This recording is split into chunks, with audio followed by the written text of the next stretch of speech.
জয়গুরু প্রণাম।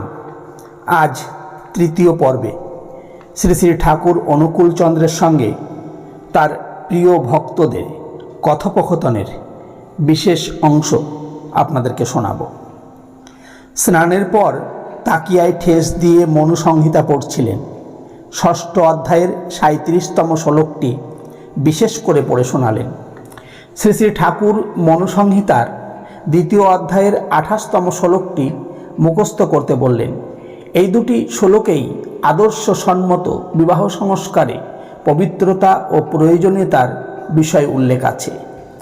অফার দেওয়া বা বরণ করা সম্বন্ধে রাত্রে বললেন, অফার বা বরণ ছেলে খেলা ব্যাপার নয়। অপরিণত বয়সে যদি কোনো মেয়ে অফার দেয় তা কনসিডার করার যোগ্য নয়। মেলামেশার ফলে যে আকর্ষণ আসে তা কিন্তু ঠিক নয়। অফার বা বরণ বাবা মার মত থাকা উচিত। যে পুরুষ অফার দেবার প্ররোচনা যোগায় সে কিন্তু আদৌ যোগ্য পুরুষ নয়। শ্রী শ্রী ঠাকুর সকালে বাঁধের ধারে খড়ের ঘরে নিরালায় বসেছিলেন। একটি দাদা এসে তার দুর্বলতার কথা ব্যক্ত করলেন। শ্রী শ্রী ঠাকুর পৌরুষ দীপ্ত ভঙ্গিতে বললেন, পুরুষত্বের অবমাননা আমি সহ্য করতে পারি না, বড় কষ্ট হয়। সে কি পুরুষ মানুষ যে একটা মেয়ের প্রতি কাম লোলুপতার জন্য জীবন বলি দিতে চায়? মানুষ একবার ঘা খেয়েও যদি সাবধান না হয় তার আর কি করা যায়? ভদ্রলোকটি বললেন, পারি না যে। শ্রী ঠাকুর উত্তেজিত কণ্ঠে বললেন, ভণ্ডামি করিস কেন? পারি না মানে? না পারার কথা বসে বসে ভাবিস তাই পারিস না, চাস না তাই পারিস না। ওসব ভণ্ডামি ন্যাকামি ছেড়ে দে। বাঁচতে চাস তো ঠিক পথে চল। তোর লজ্জা করে না? তুই মেয়েদের কাছে লাঞ্ছিত হোস। মেয়েরা যদি পুরুষকে ভালোবেসে কৃতকৃতার্থ বোধ না করে তাহলে কি হলো? মেয়ে মুখ পুরুষকে মেয়েরা ঘৃণাই করে, সে মেয়ে যতই হীন হোক না কেন। একটা মেয়ের অভাব আর একজনকে দিয়ে পূরণ করতে চাইলে বিকৃতি হয়, জোড়া পাকিয়ে যায়, অর্থাৎ বিকৃত যৌন আকুতি জন্মায়। সাবধান। পরে একটি মাকে কথা প্রসঙ্গে বললেন, মা হওয়া অত্যন্ত কঠিন ব্যাপার। রামপ্রসাদের গানে আছে, মা হওয়া কি সহজ কথা, প্রসব করলেই হয় না মাতা। বজ্রাদপি কঠোরানি, মৃদুনী কুসুমাদপি হতে হবে। তা না হও তো ছেলে পেলে মা থাকতেও মা পাবে না। পরে বললেন, লোকে ভগবান মানেই বোঝে না, কিম্ভূত কিমাকার ধারণা নিয়ে চলে। কি যে করে তাই কিছু হয় না। যারা মহাপুরুষের সংসর্গ লাভ করে তারা সত্য সত্যই ধন্য হয়ে যায়। শত সাধনা করে যা বোঝা যায় না, সহজভাবে তারা তা বুঝতে পারে, দেখতে পারে। আর সহজ না হলে কি ঠিক হয় না? তবে শুধু কাছে থাকলেই হবে না, অনুরাগের সঙ্গে তাকে অনুসরণ করা চাই। সন্ধ্যায় একটি দাদা তার অভাব অভিযোগ ও ঋণের কথা বললেন। শ্রী ঠাকুর তার উত্তরে বললেন, আমার একটা রকম আছে। সবাইকেই মনে হয় আমি। কারো অসুবিধা দেখলে প্রথমেই আমার মনে হয় আমি ও অবস্থায় পড়লে আমার কেমন লাগতো। অন্যের অভাব নিজের অভাব বলেই মনে হয়। নিজের স্বার্থ আছে বলে তাই তা দূর করতে চেষ্টা করি। এইভাবে ভালোবেসে সেবা দিয়ে মানুষকে আপন করে নিতে হয়। পরে বললেন, আমি সাধারণত ঋণ করি না, দরকার হলে চেয়ে নিই। তবে তাকে দেবার রোগ থাকে প্রবল, আর দেওয়াটাই আমার স্বার্থ বলে মনে করি। ঋণ না করাই ভালো। ঋণ করে সময় মতো যদি তা দেওয়া না যায় তা বড় খারাপ। আর আমি নিজে যাকে যা দিই তা ফিরে পাওয়ার আশায় দিই না। তাই বলি, মানুষ আপন করে নিতে পারলে ভাবনা কি? এই কথা কটির মধ্যেই দাদাটি তার সমস্যার সমাধান পেয়ে পরম পুলকিত অন্তরে গাত্রোত্থান করলেন। বিকেলে শ্রী শ্রী ঠাকুর বাঁধের ধারে একখানি চৌকিতে বসেছেন।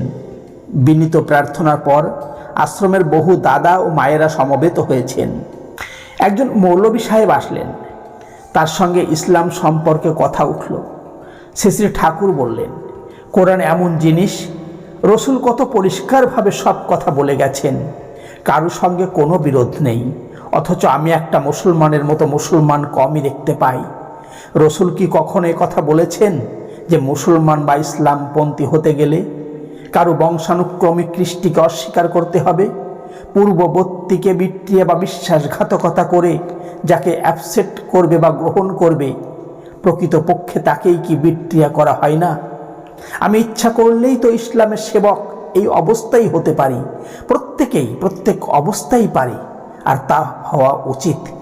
কিন্তু ধর্মান্তর এর কথা রসুলের মধ্যে নেই, বরং তিনি পূর্ববর্তীকে কত মান্য দিয়েছেন। রসুলের কথা যারা অমান্য করে তারাই কি কাফের নয়? পরবর্তীদের কথাও হাদিসে আছে, এমনকি এও আছে, তিনি যদি হাবশীদের কৃতদাস হন তবু তাকে গ্রহণ করবে। আর ওই যে খতম না খাতেমের কি মানের গণ্ডগোল আছে? পরবর্তীর কথা যখন আছে তখন রসুল এই সব খতম অর্থাৎ শেষ এ কথা তো বলা চলে না, বরং কন্টিনিউটি বা ক্রমাগতি ব্যাহত না হয় এই রকম মানে করাই সমীচীন। অবশ্য পরবর্তী যখন আসেন তখন পূর্ববর্তী খতমই হন, তার কারণ তিনি তো পূর্ববর্তীর রূপ নিয়ে আসেন না।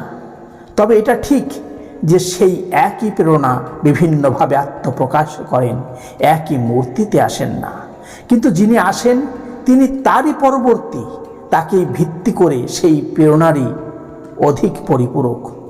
মৌলভী সাহেব প্রত্যেক কথাই অনুমোদন করলেন এবং কোরআনের নানা শ্লোক উল্লেখ করে শ্রী শ্রী ঠাকুরের কথা সমর্থন করতে লাগলেন। পরবর্তী সাধু মহাপুরুষদের কথা যে ইসলামে আছে তা মুক্ত কণ্ঠে স্বীকার করলেন। তারপর শ্রী শ্রী ঠাকুর বললেন, সত্যিকার স্বামী ভক্তি সম্বন্ধে কথা উঠল। এমন মেয়ে খুব কম দেখা যায় যে স্বামীর জন্য, স্বামীর মুখ চেয়ে তার সঙ্গে গিয়ে গাছতলায় বাস করতে প্রস্তুত, যে কিনা নিজের বুক দিয়ে স্বামীর দুঃখ কষ্ট ঢেকে রাখতে চায়। তেমন মেয়ে যদি কেউ থাকে সে এদেশের নয়, স্বর্গ নাকি বলে সেই রাজ্যের মানুষ সে। সন্ধ্যাবেলায় শ্রী শ্রী ঠাকুর বাঁধের চৌকিতে বসেছিলেন, অনেকেই কাছে ছিলেন। কলকাতার একজন ব্যবসায়ী ভদ্রলোক জিজ্ঞাসা করলেন কিভাবে কৃতকার্য হওয়া যায়। শ্রী শ্রী ঠাকুর বললেন, যজন যাজন ইষ্টভৃতি মানুষ মাত্রেরই প্রধান করণীয়। নিজে সাধনা করতে হবে, সঙ্গে সঙ্গে পারিপার্শ্বিককে বোঝাতে হবে, আর ইষ্ট ভরণের মধ্য দিয়ে নিজের সর্বশক্তি ইষ্টে কেন্দ্রায়িত করে সত্তাকে অটুট করে তুলতে হবে। পারিপার্শ্বিক বাদ দিয়ে মানুষ চলতে পারে না, তাই পারিপার্শ্বিকের সেবাই মানুষের স্বার্থ নিহিত। প্রত্যেকে ব্যাপারেই যাজন ও সেবা প্রয়োজনীয়। মনে করুন আপনার সাইকেলের দোকান আছে, আপনি চিন্তা করতে লাগলেন কেমন করে আপনি প্রত্যেককে একখানি করে সাইকেল দিতে পারেন। হয়তো অনেক সুবিধা করে ইনস্টলমেন্ট বা কিস্তিবন্দিতে টাকা নিয়ে একটা গরিব মানুষকেও আপনি সাইকেল জুগিয়ে দেওয়ার ব্যবস্থা করলেন। সঙ্গে সঙ্গে তার কাছে যাজন করলেন সাইকেল দিয়ে তার কতখানি সুবিধা হতে পারে। তখন সে সাইকেল কিনল, সাইকেলের অ্যাডভান্টেজ বা সুবিধা পেল, তখন সে প্রাণ খুলে আপনাকে ধন্যবাদ দেবে।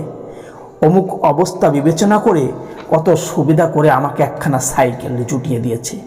ওই রকমভাবে ব্যবস্থা করে না দিলে আমার হয়তো সাইকেল কেনাই হতো না। আমার কতই সুবিধা করে দিয়েছে। তার কথা শুনে অনেকেই আপনার দোকানে আসতে লাগলো, এমনি করে আপনার ব্যবসা বাড়তে লাগলো। তা না করে আপনি যদি তাকে ঠকিয়ে বেশি লাভের দিকে নজর দিতেন, তাহলে পরে সে টের পেয়ে লোকের কাছে বলে বেড়াতো লোকটা জোচ্চোর, ওর দোকানে কেউ যেও না। কিন্তু আপনার যদি 1000 খরিদ্দার থাকে আর প্রত্যেকের কাছ থেকে যদি সামান্য লাভও পান, তাও যদি আপনি বলে কয়ে যদি নেন, তা 100 খরিদ্দারের কাছ থেকে বেশি লাভ করার চাইতেও কি বেশি লাভজনক নয়? আর ব্যবসা কথাটা এসেছে বি অব সো ধাতু হতে, অর্থাৎ যা কিনা বিনাশ থেকে বিশেষ করে রক্ষা করে। কিন্তু যাই করতে যাও মূলে থাকা চাই গুরু ভক্তি, তাতে প্রবৃত্তি কাবেজে থাকে, সেবা বৃত্তি তরতরে হয়ে ওঠে, কাজ হয় নিখুঁত। এই গুরু ভক্তি থেকেই মানুষ মঙ্গলের অধিকারী হয়। তাই গুরুকে ইষ্ট বলে। ইষ্ট মানে মঙ্গল, অর্থাৎ গুরুকে অনুসরণ করলেই মানুষের মঙ্গল আসে। আর এই অনুসরণের পন্থাই হচ্ছে যজন যাজন ইষ্টভৃতি। জয় গুরু। আজকের মতো এই পর্যন্তই। সকলে ভালো থাকুন, সুস্থ থাকুন, আনন্দে থাকুন। চ্যানেলটিকে সাবস্ক্রাইব করে সঙ্গে থাকুন।